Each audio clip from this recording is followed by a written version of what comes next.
যিনি শখসিয়ত জানেন যে আমার নবী মুস্তাফা সাল্লাল্লাহু তাআলা আলাইহি ওয়াসাল্লাম বলেছেন আল উলামা ওয়ারাসাতুল আম্বিয়া, এদের আবার কোন সাইয়্যদ ঘরানাকে আমার নবী মুস্তাফা ওয়ারিস করেননি, কোন খান বংশকে আমার নবী মুস্তাফা ওয়ারিস করেননি, কোন মুজাহিদকে আমার নবী মুস্তাফা ওয়ারিস করেননি, কোন দৌলতমন্দকে আমার নবী মুস্তাফা ওয়ারিস করেননি, কোন গরীবকে আমার নবী মুস্তাফা ওয়ারিস করেননি।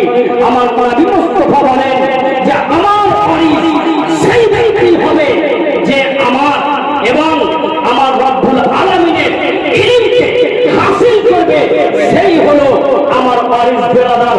অর্থাৎ বলা যায় এই পৃথিবীর মধ্যে একমাত্র ওলামার ওয়ারিস যদি আছে, একমাত্র আলিমরাই আছে বেরাদার। মুআজ্জাজ সামাইনে কিরাম ওনাদের বক্তব্য শুনেন এবং শোনার পরে সেই বক্তব্যের মাঝে যে মাসলা মাসাইল বা ওয়াজ ও নসিহতগুলো আপনাদের জেহেনের মধ্যে ঢুকে, সেই জেহেনকে একটু চালিয়ে আপনারা তাকে আমলের মধ্যে আনেন আর নেকি করেন। এ বেরাদার মুআজ্জাজ এই দুনিয়া বড় সাক্ষ্য পাওয়া, ঈমান বাঁচা আপনার জন্য দায়ী বেরাদার।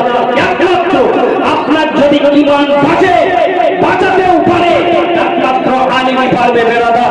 মুআজ্জাজ সামাইনে কিরাম আমার ভাইজান আসানুর রহমান রিজভী, এনার বাড়ি হাজিপুর বেগুনিয়া, উনি পার্শ্ববর্তী গ্রাম চাচকা গ্রামের জুম্মা মসজিদে উনি ইমামতি করেন এবং আমাদের মাদ্রাসা পড়াতে আসেন বেরাদার।